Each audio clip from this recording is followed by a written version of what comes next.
Dernière révision pour ces terminales, le bac commence lundi par l'épreuve de philo. Avec la grève des enseignants en ce jour symbolique, ces jeunes ont une pression supplémentaire. On espère tous que ça va bien se passer parce que ça remet un stress en plus pour le bac. Mais on saura que le moment même du coup. Quelques pessimistes affirment qu'un incident dans un seul lycée pourrait faire reporter les épreuves de lundi dans tout le pays. Faux, selon la rectrice. Pour elle, les éventuels dysfonctionnements seront circonscrits localement et les proviseurs ont été chargés de prévoir tout le personnel nécessaire pour remplacer les grévistes.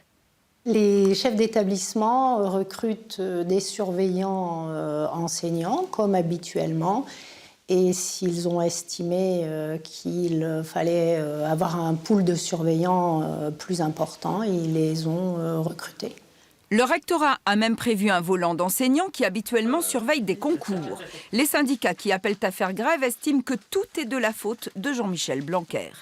Jamais le ministre n'a accepté d'ouvrir des discussions. Il n'a jamais voulu entendre nos analyses sur les risques d'une explosion des inégalités au travers de la réforme du lycée et du bac. Le ministre Blanquer porte une lourde responsabilité à la situation de blocage dans laquelle nous sommes aujourd'hui.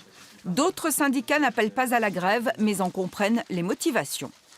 Nous ne souhaitons pas opposer famille et enseignants. Nous pensons que c'est la bataille de l'opinion publique qui doit être gagnée et on prend le risque en opposant et en ne faisant pas avec les parents d'élèves bien de perdre cette bataille-là et au final de laisser gagner ce ministre. Donc nous n'appelons pas à la grève, mais nous comprenons que certains le fassent. Une grève des surveillances le premier jour du bac, ce serait inédit depuis 1968.